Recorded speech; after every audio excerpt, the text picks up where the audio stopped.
something that you would take with a grain of salt could be highly traumatic for somebody else. And while not everybody has gone through what I've gone through, I'm pretty sure you can all relate to a certain extent at least, because we all know hurt. We've been hurt in some way or another.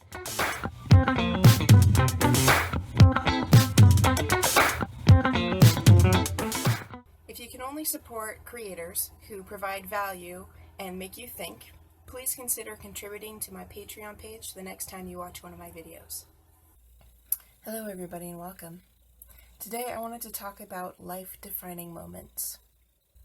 I know that a lot of people say that the formative years are between the ages of 0 and 4, which means that a lot of your behaviors come from a time where you don't necessarily remember what happened.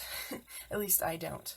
But I know that there are also times where particular events happen that totally alter the way in which your life worked before and shift the whole dynamic moving forward. And maybe this only happens for some people, maybe all of us have this, I'm not entirely sure, but I did want to share with you some of my personal defining moments that have really altered, I believe, the way my life has worked. But I also recognize that in many ways I can only ever learn more about how they affected me because honestly, the full extent is still unknown. For example, I can't fully tell you how my parents have influenced my life because they were so integrated that I can't be sure what lessons I learned from them and what lessons I came up with on my own.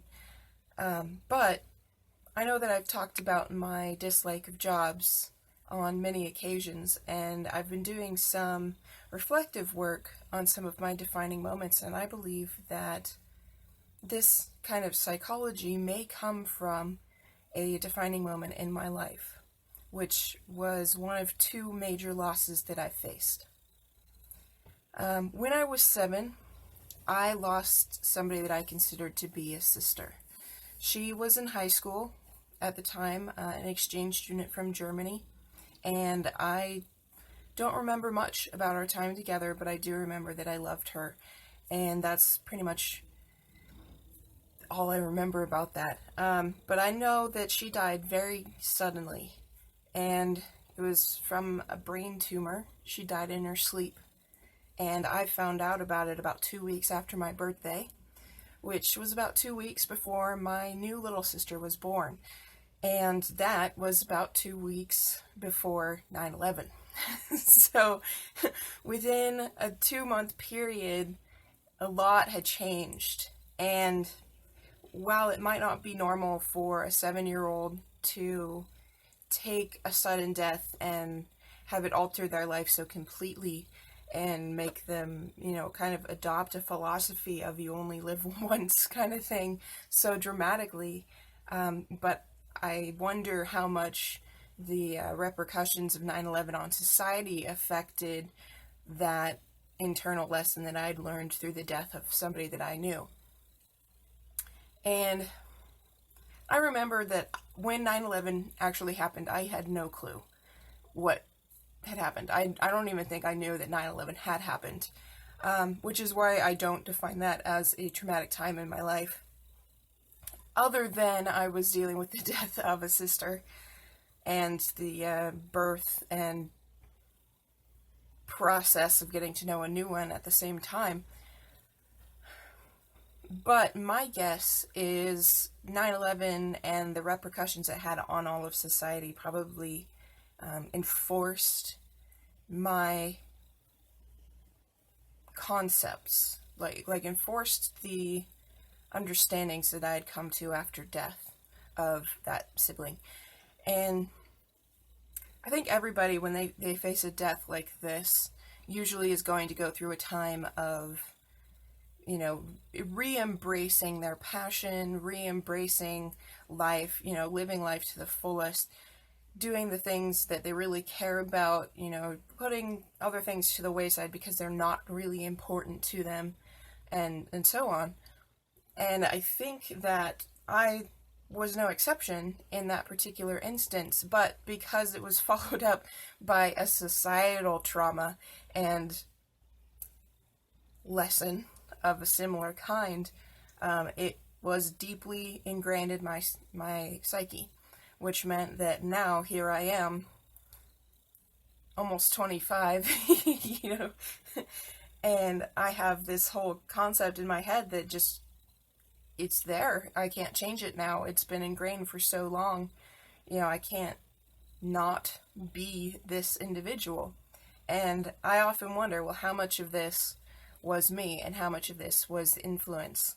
And I guess I'm starting to recognize that the influence of this particular concept may have come not through the parent, but through that sibling and through that time, which is kind of interesting.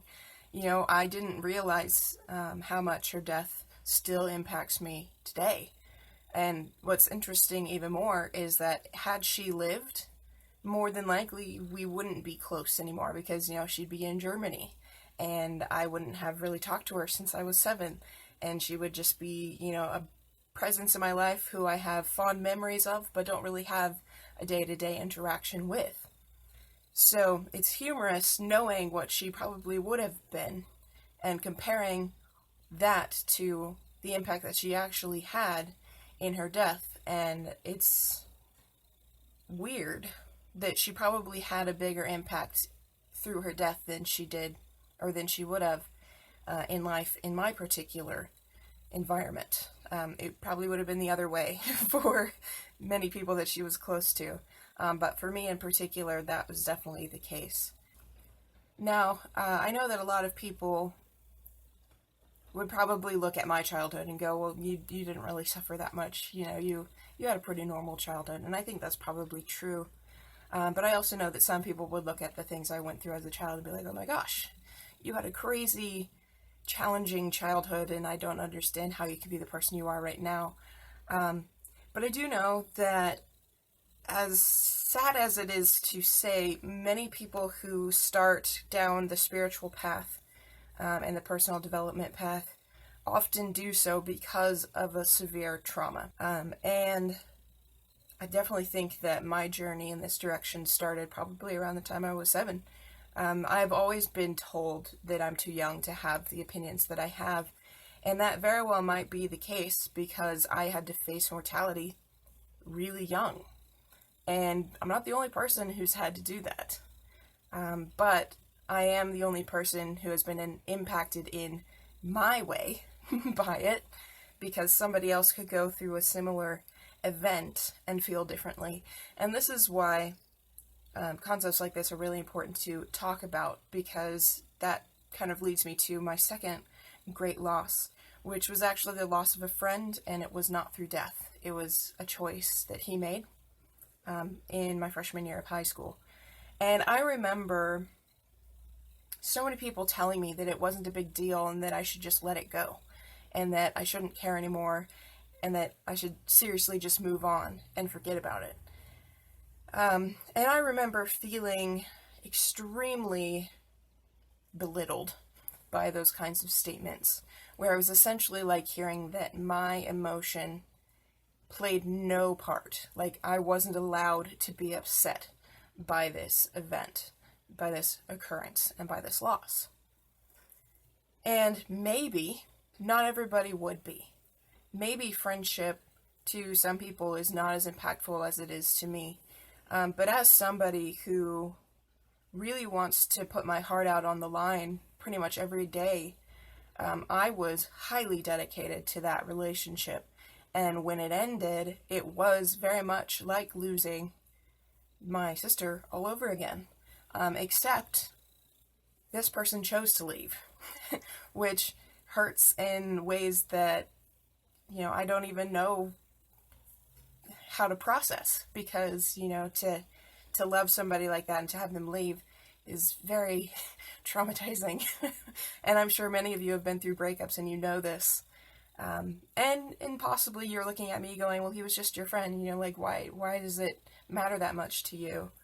And I suppose it comes back to the loss of that sibling again, where I learned to live fully embracing the relationships I had around me. And that's not to say that I am always capable of being vulnerable and, wearing my heart on my sleeve kind of thing, but I do try to invest fully in the relationships that I commit to. And to lose any of them would be traumatic, because I've essentially adopted this person as a member of my family, my chosen family. And, to have them not feel the same way is hurtful, because you expressed your truth to them and they rejected you in a certain sense. And I think rejection is hard for all of us in many, many ways. And after that loss in high school, I fell into depression for a really long time, or what felt like a really long time to me. And I had to go into therapy to process through it. That was, I think, the second time I went into therapy in my life. The first time was after the death of the sibling. And then the second time was after the loss of this friend.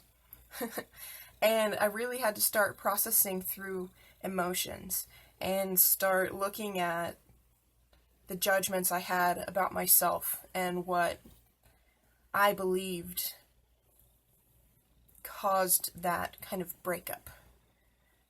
And I think it was through that particular therapeutic experience that I started to understand that, relationships aren't just one-sided. Everybody in the relationship plays a part.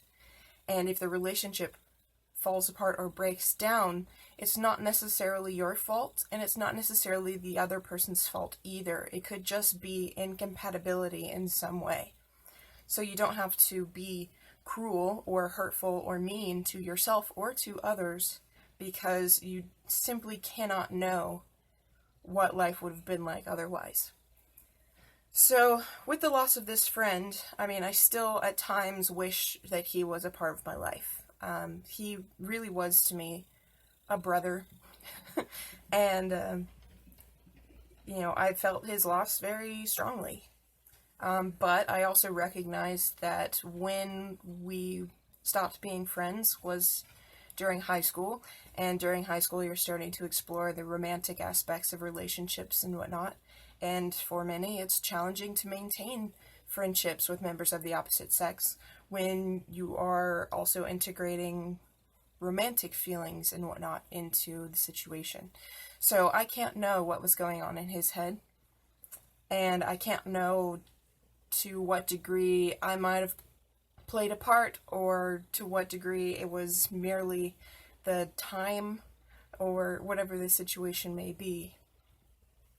But I do know that it wasn't until I started viewing this as okay, and, that things worked out the way that they were supposed to, that's when I started to move forward at last. I stopped blaming myself for whatever had gone wrong and went, there's just no way to know what happened.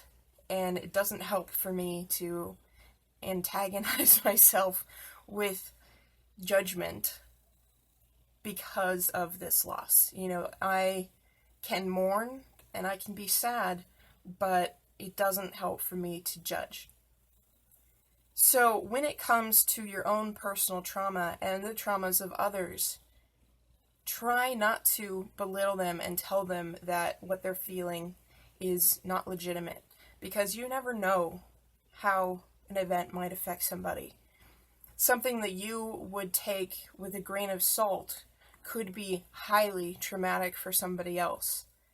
And while not everybody has gone through what I've gone through, I'm pretty sure you can all relate to a certain extent, at least, because we all know hurt. We've been hurt in some way or another, and we've all experienced love.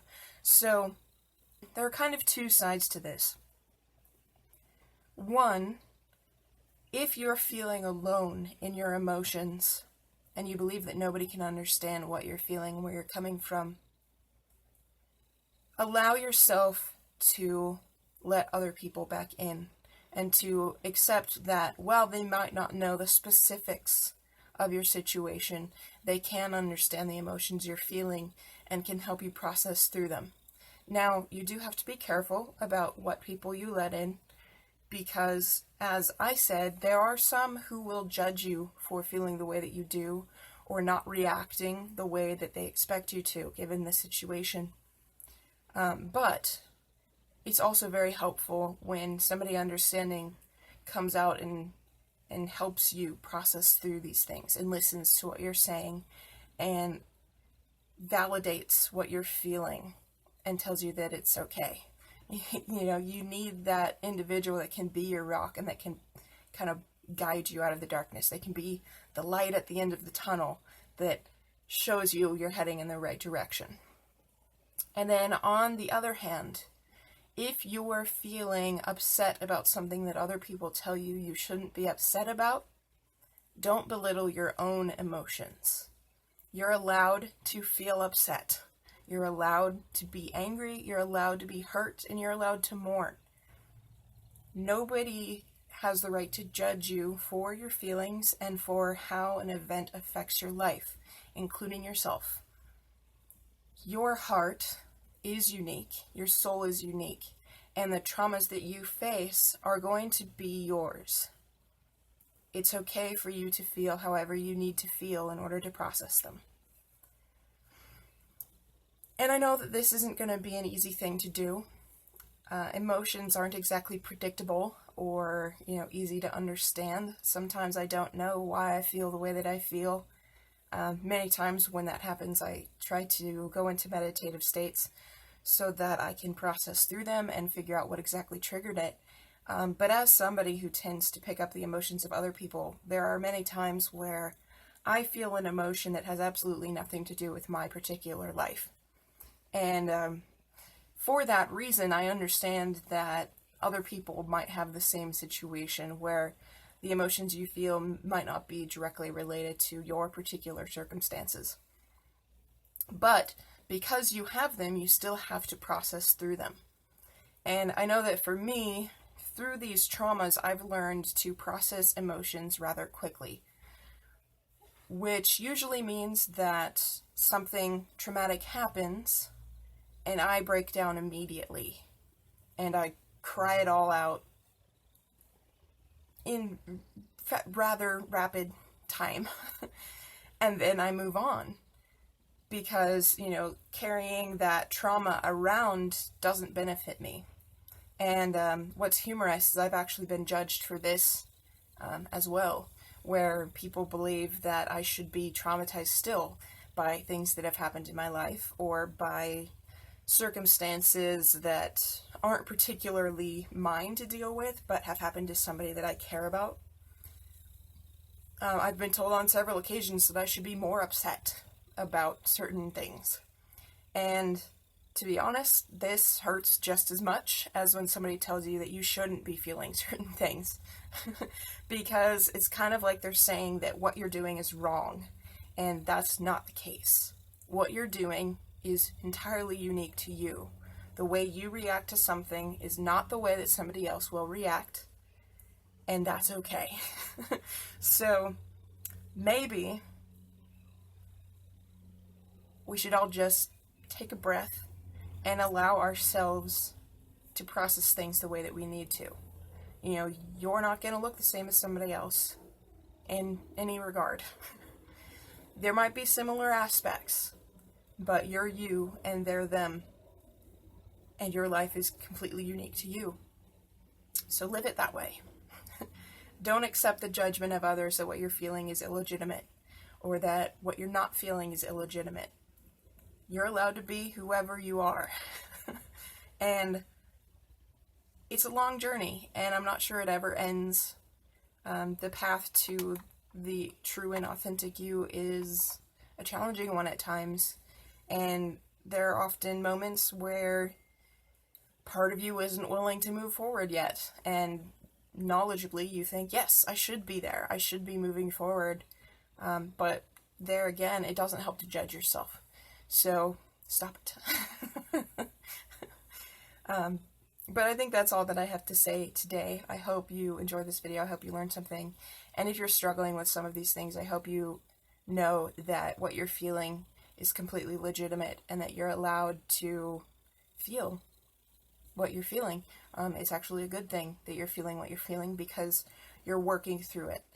And that's so much better than pushing it down and waiting for it to explode out sporadically and randomly. Much better to process it through fully now than wait till later and deal with the consequences that may come with it. So I hope that this helps, and if you like this video, definitely click on the like button, click on the subscription button and the notification bell. And if you've had any life-changing or life-altering events in your life and you want to share them, definitely leave those in the comments. It could help many people to hear what you've experienced and how that affected you. Similarly, if you have any questions or things that you wish that I had mentioned or ideas about videos that you would like me to create next, definitely leave those in the comments as well. But that's all that I have for you today. So thanks for watching. I will talk to you soon. Bye.